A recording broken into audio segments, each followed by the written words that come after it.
And then I found myself there again. And what I've come to see is that's the whole game.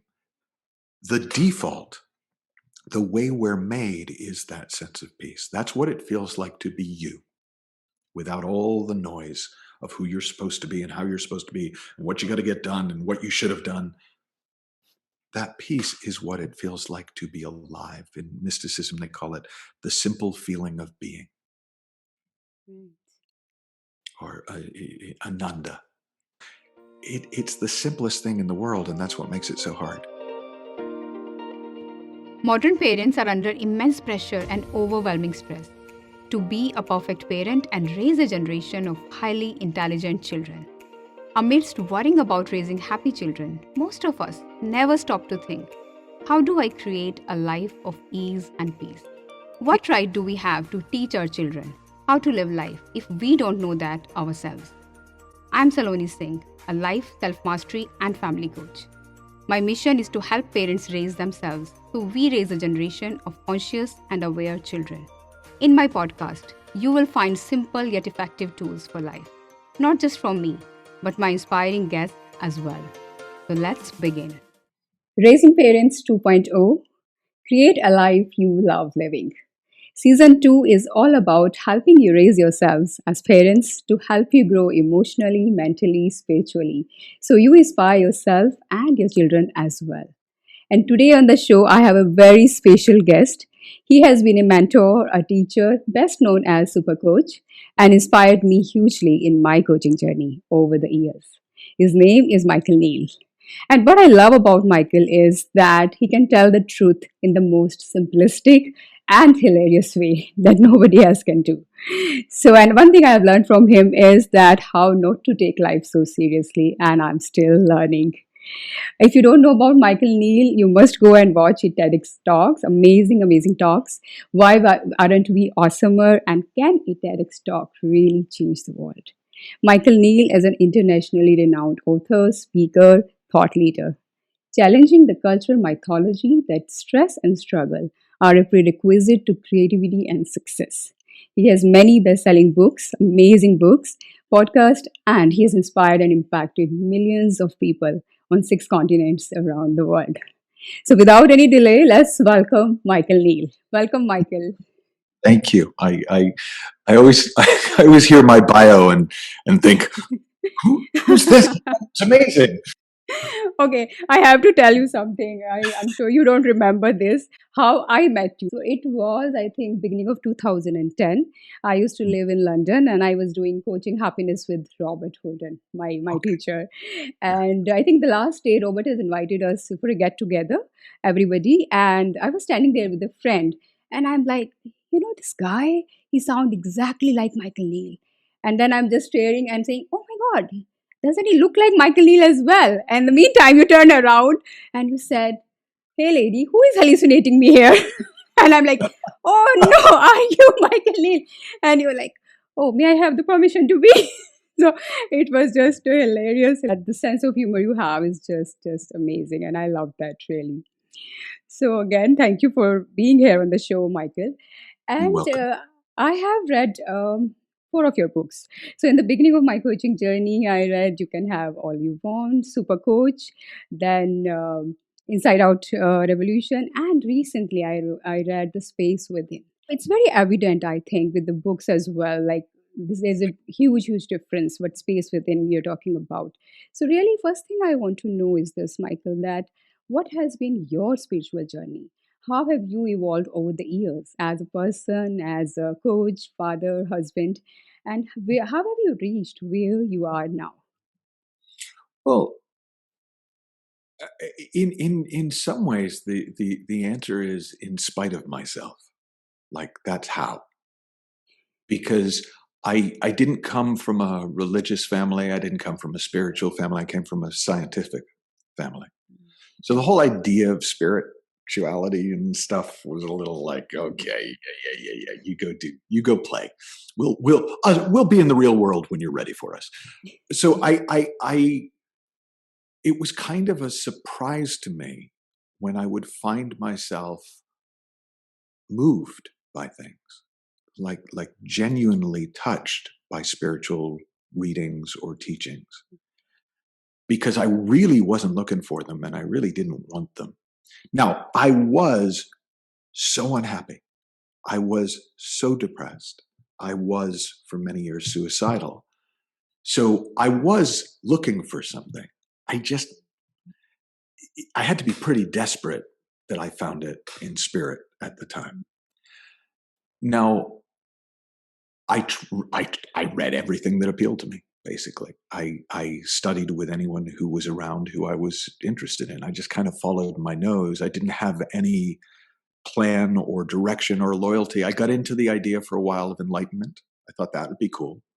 And I'd read about this notion of the midnight club.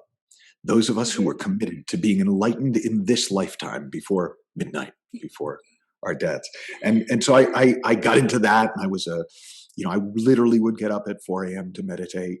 And I remember one day having the experience, and I'd had similar experiences before of like a deep quiet. So not just like my mind settling, but something bigger than that. And I could feel what I'd read in the books, that my body was dissolving, and I, a little bit of me was going, "Is this it?" And then I heard a voice, and I've only heard a voice twice in my life, and the second time was even more inane than this. But I heard a voice, and it said, "You did not come here to leave." And somehow I knew that, like that. I didn't have to be told that twice. And I kind of stopped the pathological meditating, which was really me trying to escape the human experience. And I started to try to embrace the human experience. And so, in a way, my spiritual path has been to embrace being human as best I can. To embrace being human. That's beautiful. You use the term pathological way of, meditation. Yeah. I want to know more. What made you feel that was pathological? Oh, well, I mean, I've never used the phrase before, because I was compelled to do it. I had to do it. If I didn't get my meditation in, like something terrible was going to happen. It was like, no, I can't, be a husband or a father. I've got to meditate so that I can be a husband. Like it just, looking back on it, it was like, wow. I don't know if you've ever heard, there was a Indian guru, U.G. Krishnamurti. So not J. Krishnamurti, but U.G. Krishnamurti. Oh. I always think of him as the reluctant saint because he was the only guy who ever sounded pissed off about being enlightened. Like it was like like the guy in the Matrix who wanted to get plugged back in for a good steak. Like he really seemed to not like being enlightened. And he would tell his story about his father, who was a banker and considered a very spiritual man in India, coming home every day without fail from work for 2 hours to meditate. Okay. And if the kids interrupted his meditation, he would take off his belt and beat them. Oh my God. That's pathological meditation. Yes, I get that. Yeah, I get that. So the experience you share, Michael, I think a lot. Just realized this is a parenting podcast. Hey, kids, that's not the advice I'm trying. I just want to get that out. But Yeah, for sure. Yeah. So what you just said, I really resonate with that, and I think many people would resonate with that because throughout our lives, we all do have this kind of experiences. Like I very vividly remember on my 40th birthday, I don't know what happened. It was very strange because everybody around me was asking. I just suddenly was just so happy. I would say it was not a normal happy, it was not exciting happy, it was just very blissfully happy. And it stayed with me like almost for 2 months. Like I was describing to my sister once, she was asking, what is it that why you're so just happy? Because it's not that all of my goals were achieved or there was certain things had happened. And I told her that it's just like, even if I'm fighting with my husband, or even if I'm in the middle of a problem, there's a background music, and that music is bliss, and I can just feel it. And then by the third month it just started fading. And when I was reading your book, I remember you have also shared some experience like that. And I'm sure a lot of people have the glimpses like that, sometimes in nature or on a meditation retreat or anywhere, where this deep space of peace, we touch upon that. and then we lose it. And as you have written in the book that for, I think, for 18 months you were searching to go back to that place within you which you felt. So I want to know, like, what was your experience and about that you may have mentioned that you were chasing that experience. And I remember I chased almost for an year, like how to decode what was it that happened, because I lost it. And even I just couldn't find, because I didn't do anything to reach there. So the question is, how do we really connect to that place? So I'll sort of share it like a compressed version of the story for me, how it was. So again, I was very troubled in my mind. My circumstances weren't terrible at all, but my mind was. And I so for me to experience peace was a big deal. It wasn't like, oh, that's nice. It was like, what is this? Mm. Like being introduced to a new kind of chocolate or something. It's like, and and the experience that I had was when I was closing the refrigerator door, and my memory was the first thing I felt. I could feel the breeze from the door closing, Mm. and it was profound, the peace that I felt. And I literally spent the next 6 months opening and closing refrigerators trying to get it back. Like anywhere I went, if there was a fridge, I just Where is it? never worked. Right, because it wasn't the fridge, but I didn't know that. Like now, I'm like, "Duh." But I didn't know. Then I had the experience that I write about in the book, where for 6 weeks I was in that space, and I had no idea how I'd gotten there, but I was there, and there was nothing to do. There was nothing to work out. There was no, I wish I'd realized that it might fade, but of course, when you're in it, you don't. Because I might have written notes to myself like, "Hey," you know. Um, but it was 18 months till I wasn't 18 months seeking to get it back. It was 18 months before I noticed it was gone. Like I had just gotten back into my old habits of thought. Mm. And then I found myself there again. And what I've come to see is that's the whole game. The default, the way we're made, is that sense of peace. That's what it feels like to be you, without all the noise of who you're supposed to be and how you're supposed to be and what you got to get done and what you should have done. That peace is what it feels like to be alive. In mysticism, they call it the simple feeling of being, Mm. or Ananda, sort of a quiet that can turn into bliss. But we all have habits of thinking that we've developed since birth, not on purpose, right? But we just that's the way the brain works. It grooves. It's like, oh, okay, we'll think about this and it gets used to it. And you get caught back up in that and you lose touch with the being. Mm. And just the more time I've spent exploring this for myself and with other people around the world, the more I've seen, oh, it's the simplest thing in the world, and that's what makes it so hard. All that ever happens is we distract ourselves from it for an infinite number of very good reasons. Well, I don't have time for that. I've got kids to raise. I don't have time for that. I've got a job to go to. I don't have time for that. As if your being isn't there when you're parenting, when you're doing your job, when you're Mm. doing all that important stuff. It isn't about finding a monastery somewhere, or a nunnery or wherever else you might go. It's recognizing, oh, this is me. This is me. Not me different to you, me the same as you. We have lots of differences, but we have this in common. We are made of the same stuff. The same life runs through us. The same aliveness animates us. The same being looks through my eyes that looks through yours. And what it sees is all the differences, Yes. which is part of the fun of being human. Yes. Nobody goes to a movie to tell themselves it's just a movie, it's just an illusion. You don't pay $10 or whatever you pay to go to a movie. It's been a while since I've been to a movie, but you don't pay to go to a movie to tell yourself it's a movie. You don't incarnate, as far as I can tell, to tell yourself, well, it's just an illusion, it's just a dream. You come here to experience here.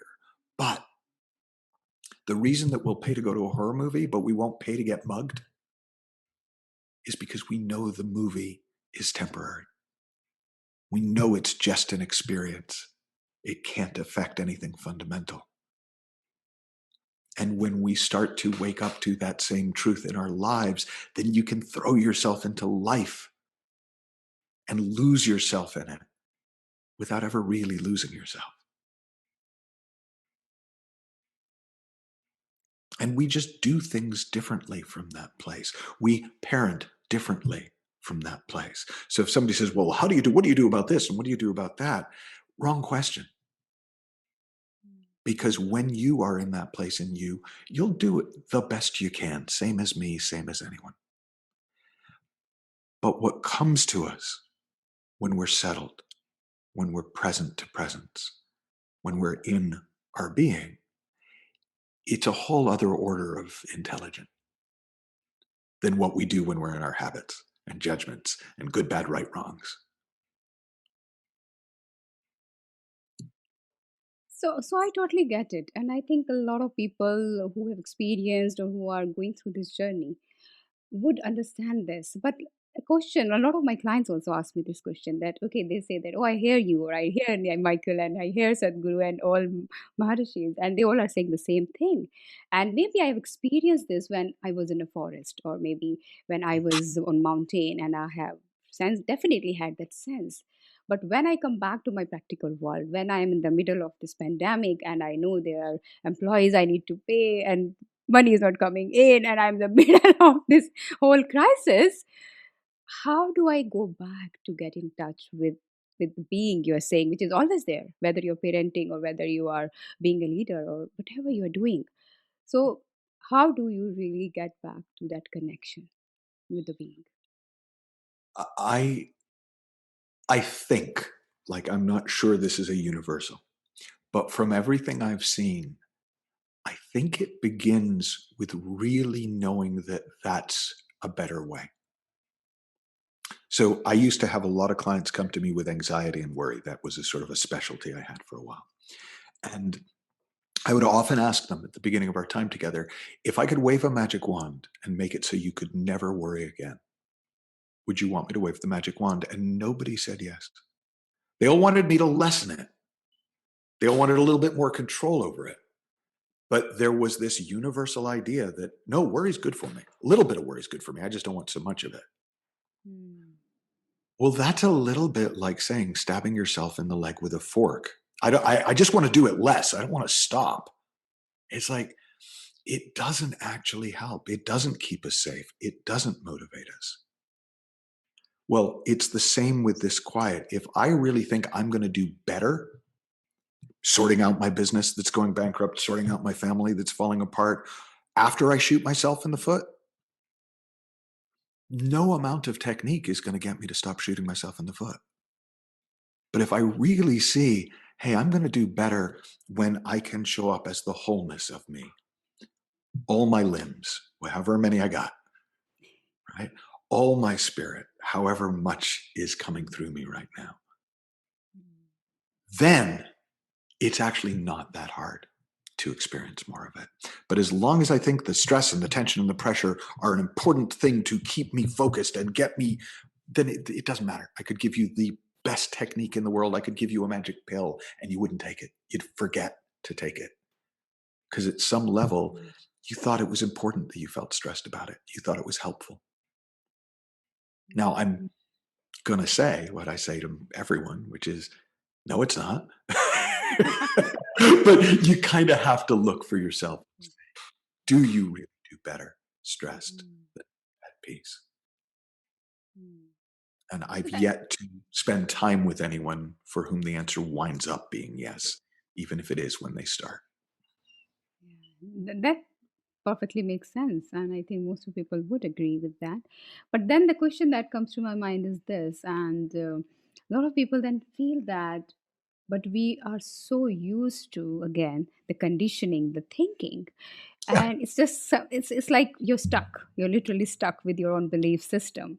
And how do you get rid of that? Well, it's interesting because when asked like that, how do you get rid of that? Like Good. you don't, but you learn how little it actually matters. So I don't think I tell the story in Space Within, but my wife and I moved.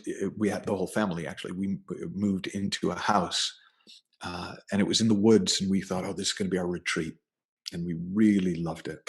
And the first night in the house, we go up to our bedroom, and all we can hear is like, what the? And it turned out there was a broken street light outside our bedroom window, which of course we'd never known because we'd never seen the house. We'd never been in the house at night. So we thought, we were like, we've been conned and this is terrible. And how are we ever going to relax here with all that noise? And we got to call the council. We got to do, and the, then of course the day happened and we forgot about it. And then the night, oh my God, we got to come on. And like this went on. And then like 6 months later, I noticed it was still noisy, but my brain had filtered it out because it had learned, oh, that's background noise. Hmm. Now, what was interesting is about 6 months after that, I noticed it was gone. So at some point they'd fixed it, but I didn't even notice because I'd stopped noticing the noise. So it's more like that. Right now we can obsess about it and we can, how do I get rid of it? And now it becomes like the most important, annoying thing in the world. Whereas when I realize I don't have to get rid of it, it'll come and go on its own. It's just a habit. It's just a old way of doing things that I've gotten used to. Well, then it starts to fade into the background. And then does it really go away or do I just stop noticing it? I don't know. But effectively, it is no longer making my life choices. It is no longer parenting my children. It is no longer living my life, even if it's still present. It seems to the similar idea you have mentioned, Michael, emotophobia, right? I found that quite fascinating. Do you want to share a little bit about that? It's the same thing, So, yeah? yeah, the first thing will qualify is I made it up. It's not a real thing. But emotophobia.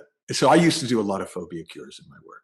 And I started to notice that the number one phobia that people had was what I made up as emotophobia, which is fear of emotion, like a radical fear of sadness or anger or any feeling other than happy. Right? Now, not everybody's got it, but a lot of people do. And I certainly had emotophobia big time. And what became apparent to me was it, there's no such thing as a solution to a feeling. Like, yeah, we can change the way we feel in the moment, but it's not a problem. And then I started to go, well, if it's not a problem, what is it? Like when I got less scared of it, I got more curious about it. And that's something that happens when you work on a phobia. When somebody's less scared of snakes, they start to learn which snakes are safe, which snakes are unsafe. When they're not scared of a spider, they start to go, okay, poisonous spider, not poisonous spider. So you're still sensible. You're just no longer terrified. Same thing with emotion. Once I wasn't so scared of it, I started to look at it and see, oh God, there's a whole bunch of feelings that come up that let me know I'm really up in my head. So that kind of upset and angsty, stressy, pressure, fear, like all of that is letting me know, wow, dude, you are scaring yourself. You are winding yourself up tight. Probably not the best time to write your novel, like to have that important conversation with your partner, right? And so I started to realize, oh God, my feelings, when I'm not trying to get rid of them or change them, are just giving me a reading on my state of mind. Like, what's the state of my mind? Oh, the state of my mind's pretty good. I can trust what's coming through it. Oh, the state of my mind is like my bedroom when I was 12. It's like, you don't want to go in there, right? Yeah. And so whatever's coming to mind about what I should do and which boarding school I need to send the kids to is probably not going to look that way an hour from now or tomorrow. So suddenly those same feelings that seem, when you're terrified of any negative emotion, like a big problem to be solved, now they're your friends. Like if you could hire somebody or get a monitor that you could wear, and the monitor would beep whenever you were getting stupider, right? Like, so it would let you know you're just temporarily dumb, right? We all know we get temporarily dumb, right? Yeah. Well, that would be a really useful monitor. So the Absolutely. more that's beeping, beep, beep, beep, beep, beep, okay, I really think that this person is the biggest jerk in the history of humanity and they need to be killed. But apparently I'm off. Beep, beep, beep, beep, beep, right? You know, that would be really helpful. Well, that's what our feelings are. They're letting us know, hey, in SuperCoach, I talk about it like a traffic light. You know, when you're all up in it, it's letting you know, hey, red light, you might just want to pause your thinking there. If you're kind of unsettled, that kind of, a lot of people go, oh, you mean like every day feeling, you know, where it's like, well, that's like a yellow light or an amber light. It's just going, proceed with caution. Look both ways, right? And when you are in that quiet, in that more peaceful place, that more settled, present flow place, flow, go, you're good. So it's more about really watching and being okay and accepting in a way. Well, Yeah. for me, that's a good start, Okay. but I can accept the smoke alarm, but I'm better off listening to it and maybe turning off the stove when it goes off.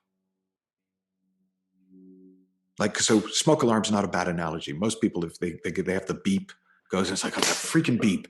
And like in we had one in the kitchen for a while that was just turned up too high. So every time my wife cooked, it went off and she just found out taking the smoke alarm down. Right? That's us with our feelings. It's like, this is annoying. Get rid of it. Yeah. Totally ignoring the fact that we might be burning down the house. Well, you know, then you get to the point where it's beeping and you're like just sick of it, but it's fine. Like, let's just go to bed. And you can kind of ignore it after a while. But that's not what a smoke alarm's for. It's there to let you know there's smoke. Check it out. Might be fine, might not be. So that's what our feelings are. One of my favorite things, Sid Banks, the Scottish enlightened guy that I learned a lot of this from, would say is that your feelings are the barometer of your thoughts. They're just letting you know how it's going up there. And that's really helpful because then I kind of know when to trust myself and when to be a little bit suspicious of my own thinking.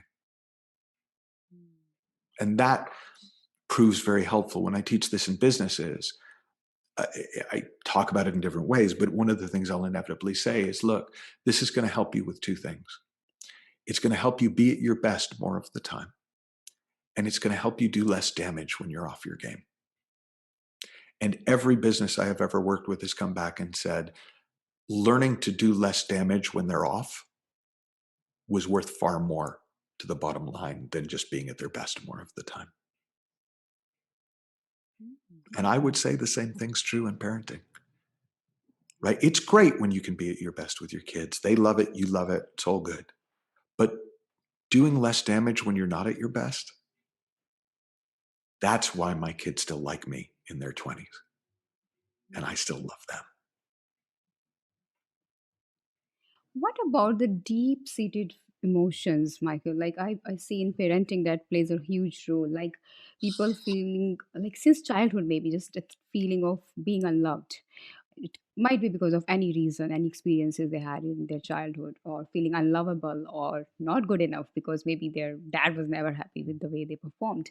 And then, of course, it has been transferred to their children, and they might recognize it, feel bad about it, but not able to understand really what to do with it. Well, The first thing, and I'm aware I'm kind of speaking in broad generalizations, and so it'd be possible for somebody to go and it would be accurate. Well, he doesn't know my experience. Mm. Well, no, of course I don't. But I probably know experiences as bad or worse because I've spent a lot of time in the last 30 years talking to a lot of people. There is no such thing in my mind as a deep-seated emotion. A deep-seated emotion is just one you feel a lot and you felt for a long time, Yes. right? Same thing. It's the exact same dynamic. A deep-seated smoke alarm is one that's been going off since childhood, right? It's still just a smoke alarm.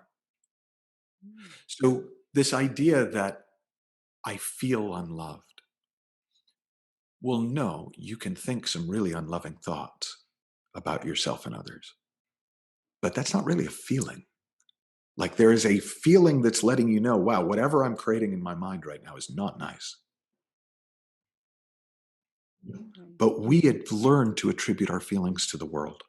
We've learned to attribute our feelings to circumstances. We've learned to attribute our feelings to what somebody else said or didn't say or didn't do. That's not how they work. A smoke detector can't tell me the temperature of the meat that I'm cooking. It just tells me there's smoke, right? My check engine light does not tell me what's wrong with the other guy's car. It just tells me what's going on with mine. Our feelings are not telling us anything. Our emotions are not telling us anything about the world. They're telling us everything about the state of our own mind. Now, we also can pick up on other people and what's going on in them. We have feeling that does that, but that's not the emotions. That's a different level of feeling. It's a different kind of feeling. All your emotions are telling you. And honestly, this in the Inside Out Revolution, I said the only thing you need to know to change your life forever, and 24 languages and I don't know how many copies later, apparently a few other people saw there was something to it. It's seeing that we live in the feeling of thought, our own thinking, not the feeling of our circumstances, not the feeling of the world. If you start to see that, your feelings become your best friends. They really do. They're really helpful. They're no longer something to get rid of, fight against, solve, or accept. They are part of our natural guidance system that is always guiding us home, guiding us towards the peace within, guiding us towards our best selves, our deeper nature. Some of them saying colder, colder, colder. Some of them saying warmer, warmer, warmer. But like any game of warmer, colder, if you like, I once played that game with an audience in Sweden, and I asked for the Swedish word for warmer and the Swedish word for colder, but I got them mixed up, and I could not understand why the game was going so badly. And I realized it was because I thought the colder signal meant warmer, and so I was going in the direction of it. And I thought the warmer signal meant colder, so I was moving away from it. Emotionally, that's what they're telling us. Colder. Your thinking is taking you away from home. Warmer. Whatever's going on up there, stick with it. It's going well. It's bringing you back to your best self. Right. Right. Something I remember you have talked in the book, a quote from Scott Peck, I think, yeah, where he shares that it's very important to have a strong base camp. I find it Mhm. related what you're saying, that that feeling of being home. And I think he's written that all successful mountain climbers know that they must spend at least as much time tending to their base camp as they do climbing the mountains. So Yeah. what is that base camp for us? How we must, tend it? Would you put some light on that? It's the simplest and yet sometimes the hardest to see thing. Home base is you at your best. It's you at peace, not at your best, like high performing best. Right. You at your best in yourself. We all know it. I sometimes will ask audiences or even clients, when's the last time you felt the way that you wish you could feel all the time? That feeling is home base. It's a guide, at least, towards home base. And everyone has different words for it. They have different language around it. They might even have different stories around it. Like my story about, well, it's got to be something to do with the refrigerator door. But it's actually doesn't even need a story. It's our true nature. It's who we are before who we've made ourselves up to be.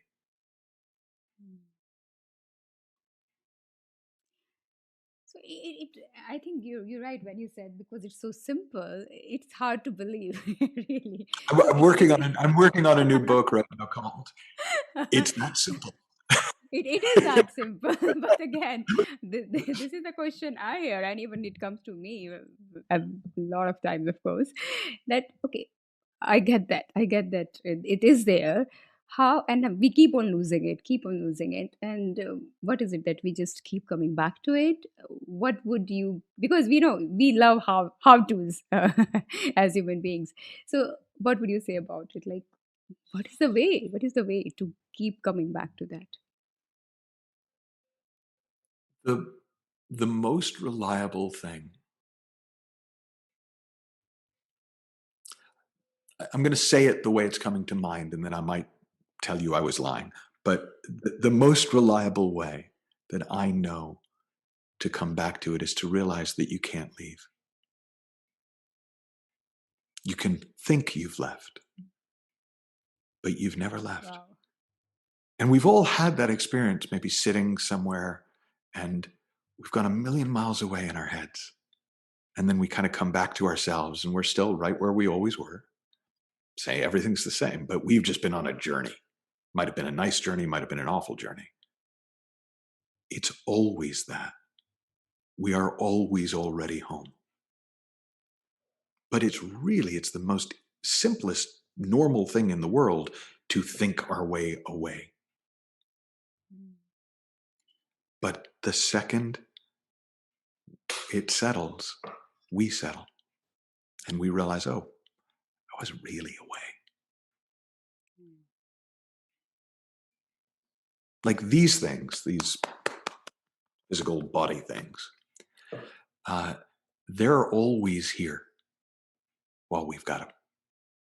Right? They're a pretty good marker. That's why so many meditation practices are built around the body and the breath, because the body is always now, the breath is always now. So people like those kinds of techniques, and if those techniques work for you, why would you stop doing them? Because some guy on a podcast said you didn't need to. What I've found is that it can become sort of like a pathological practice, a neurotic practice, when actually it's just whatever it takes to remember. Like as soon as I notice I'm away from home, I'm back home. Right. That's beautiful. And I want to know more about meditation. You had written that there's a difference between experiencing the absence of thoughts and the presence of mind. Well, so I've lately, and actually you mentioned Robert Holden, and I learned this from him. He was describing that in mystic Christianity, there's something called via negativa and via positiva. So two roads to truth, two roads home. And via negativa isn't about negativity. It's about noticing what isn't God, noticing what isn't self, noticing what isn't us. So all the roles we play and the Scooby-Doo masks we wear and the societal get along things we do. And stripping them away and going, well, not that, not that, it's not that, it's not that. It's not this scary thinking. It's not this angry thinking. It's not this sad thinking. And then you start to get underneath that. Then there's via positiva, which is what is the nature of God, life, spirit, whatever language for that deeper dimension of life somebody has.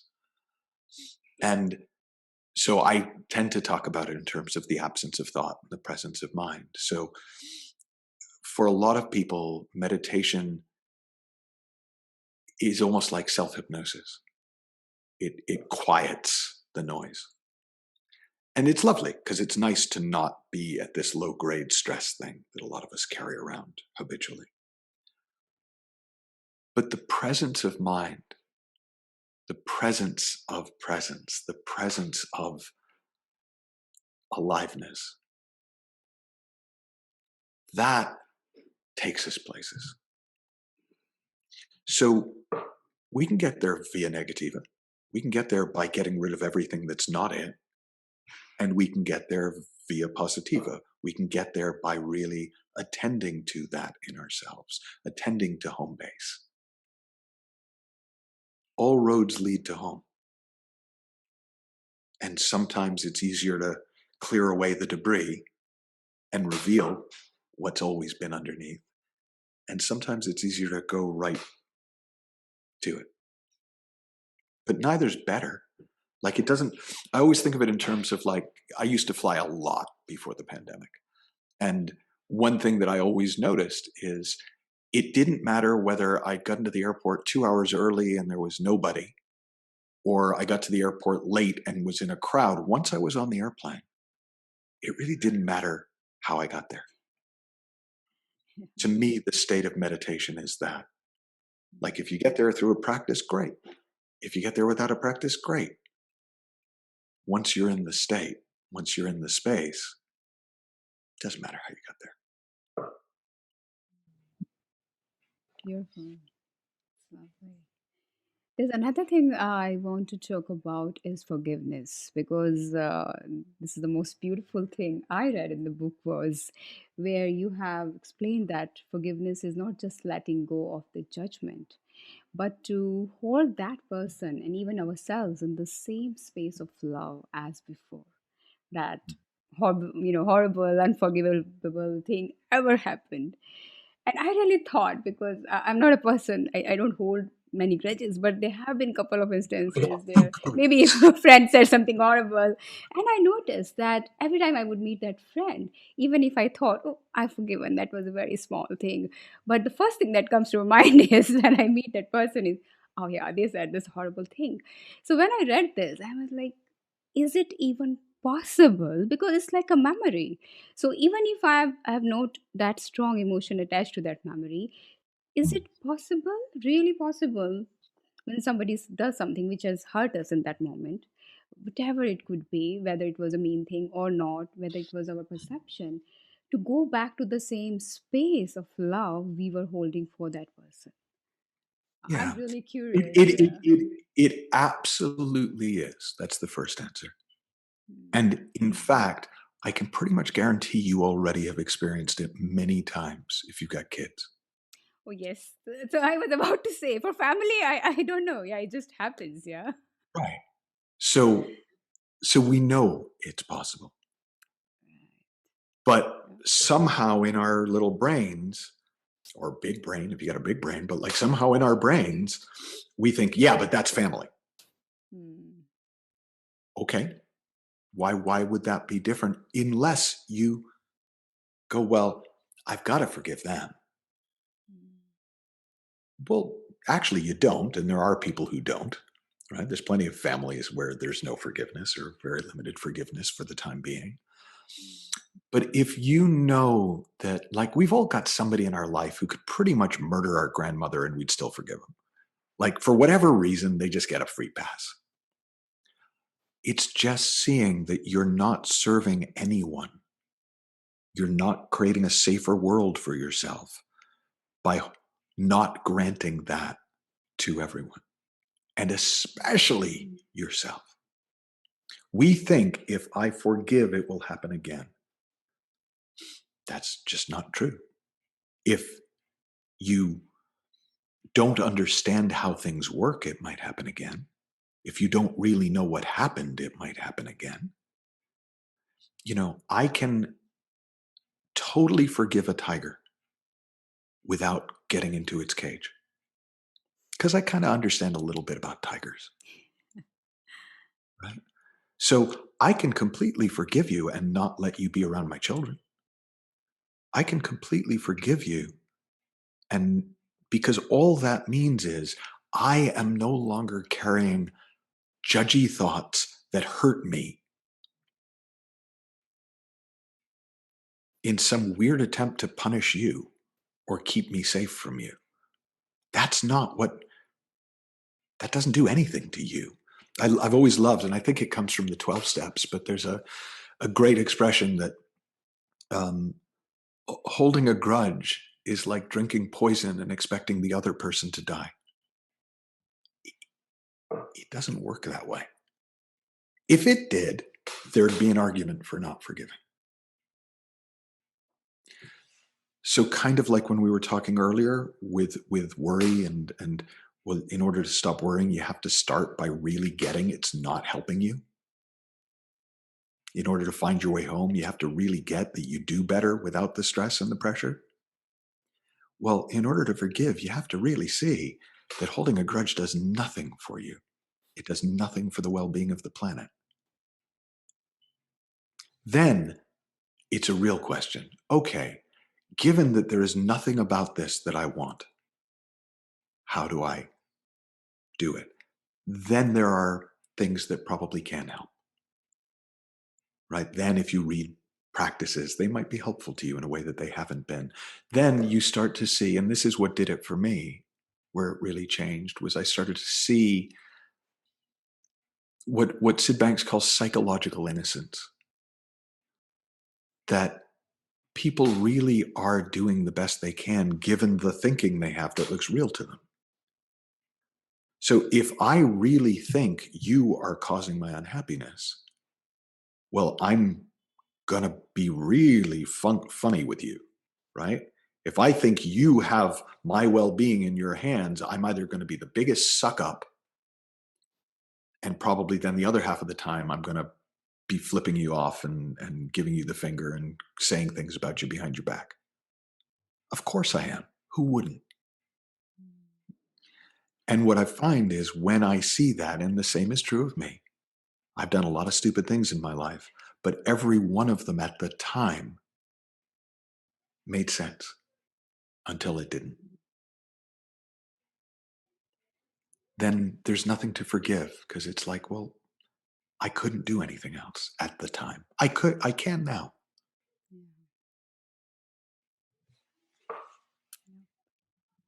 That's lovely. Yeah. Would you share something about your parenting style and how your journey has impacted you as a father? Well, I'll try. And I say that not because I've got nothing to say, because I almost have so much to say, and I'm like, but I think my wife and I started from the premise that we wanted our kids to learn more from life than from us. So, you know, especially with my wife being British, very into manners and wanted to teach that. But in terms of life, we were those parents who, if there was a small staircase with a carpet at the bottom, we wouldn't put a baby gate up because we knew the kid would be okay. And once he fell once, wasn't going to fall again. Right. So we always had that sort of spirit behind our parenting of, hey, let life teach you the lessons. We're not going to say, hey, don't, you can't behave that way. It's like, no, life will teach you can't behave that way if you really can't behave that way. We don't need to add our opinion to it. So that was there from pretty early on. But for me, so much of my parenting has come from seeing that my kids have their own wisdom. So not that there aren't things that were unacceptable in our home, but they were just unacceptable in our home. It didn't make them a bad kid. So I remember a conversation I had with my son, Oliver, when he was probably 13. So he was just getting teenagery. And we went to Universal Studios, and I caught him shoplifting candy from the candy store. And I made him go back and give the candy back. And he was so mad at me. And he swore and said some things and that we weren't really into saying it. And so I pulled the car over, and for whatever reason, I was in that calm place. Like I wasn't, the smoke alarm wasn't going off. I actually was really present. And I said to him, hey, I want you to know that I understand that for the next sort of 6-7 years, your brain's going to be on drugs. He's like, I don't do drugs, Dad. And I'm like, no, I don't mean that. I mean hormones, right? Like, you're at a stage of life where hormones are going to flood the system and they're going to make you feel crazy sometimes. And sometimes you're going to have so much energy, you're not going to know what to do with yourself. And you're going to get so angry, you're not going to know what to do. And sometimes you're going to get sad, and sometimes you're going to get elated. And I want you to know that I know that. I cut you a lot of slack for that. And that language isn't okay in our house. That's all. And we had it turned into a beautiful like half hour just chatting about. And then he finished and he said, Dad, just one thing. I was like, yeah, what? He said, can you have this conversation with Mom? But look, the best of our parenting didn't really come from a philosophy. It came from moments like that, where we were able to just get really present, see not through our upset, but see what was going on and speak to it as best we could. And understand, hell, I'm not going to expect stuff of my kids I can't do. Like, that would be weird. I'm not going to hold them to a standard I don't hold myself to. And I'm going to have rules in my house. And it was never there was always a sense to me. See if this makes sense. We had a dog. Our first dog was a Cocker Spaniel in Britain. And it was God, when would it have been? It would have been in the early 90s. And literally, we got our dog 2 weeks before they banned Cocker Spaniels for 2 years, because they'd become so inbred that they had this rage disorder, like a, and this dog had a rage disorder, and the vet told us to have him put down, and I was, no dog of mine. And so I hired a wolf trainer from the movies to work with our dog. And the wolf trainer ultimately said, you really need to have this dog put down. But he tried for a while. And I remember one day I was out walking the dog, and one of the things the wolf trainer had done is he said, always make sure you're carrying a big stick, not to hit the dog, but so when the dog goes nuts, it has something to attack that's safe. So the dog, I'm out on a walk, and the dog is attacking the stick. It's a little dog, but it's mean when it gets mad. And I'm trying to do this, and this guy across the street who's like 6'6" and built is looking at me like, what are you doing to that dog? Like, he's going to beat me up for he thinks I'm beating up the dog. And I just went, wow, that is such a family dynamic. Whoever's bigger controls the situation. And I got really clear that that would be disastrous as a parent, because I'm not always going to be bigger. And I saw that when Oliver was maybe 1 year old. And so it never looked like a good idea to me to win because I was bigger. Now, I'm not saying I never did win, because like there were times where like, yeah, I would grab him and pull him. But generally speaking, that didn't look like parenting to me. That looked like, man, that is last resort. And so consequently, there was enough respect in our house that when the kids did something that wasn't acceptable to us and we punished them, they never fought the punishment. In fact, sometimes they would actually go negotiate up. Actually, Dad, I think you should ground me for 3 weeks. This was really out of line. I'm like, all right. Like, and that, again, that wasn't, I didn't know it would play that way. But if you've got a house filled with love and respect, it's not going to go that wrong. And respect starts with you. If you don't respect the genius in your kids, the wisdom in your kids, the love in your kids, the aliveness in your kids, the spirit in your kids, you're not going to win for that long demanding that they respect it in you. That's beautiful, I think, to wrap up our session, Michael. I would love to ask any last message you would like to give to the audience and viewers. I mean, just what occurs to me is I didn't want to be a parent. Like it was not my choice. I was involved, but it was not my choice. I had no idea that most of the love I've experienced in my life came from that. And so have I found it hard at times? Yes. Have I had the odd sleepless night? Yep. Has it been worth it? Beyond anything I could have imagined.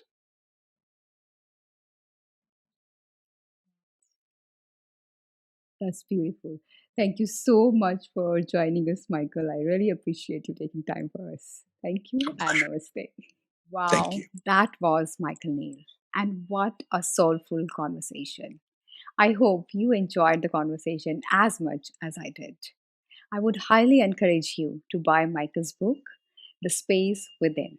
I'm sure you're going to love that and you're going to connect with many things that we discussed on the show today. I facilitate a small group coaching program with a small group of men and women. If you are someone who would like to enhance your connection with your inner self, with your highest being, your divinity, wholeness, and your connection with the source, I would invite you to come and join me in that soul circle. I will be launching the circle just in a few weeks. You can apply for the same through my website or you can send a request on coach@salonisingh.com. I would like to meet you at the circle. In the next episode of Raising Parents 2.0, I will be seeing you soon with an amazing guest again. Till then, keep growing, keep evolving, and keep inspiring yourself and your children as well. And do subscribe to our YouTube channel for more videos, podcasts, amazing tips, and some affirmations and healing meditations as well. Thank you very much.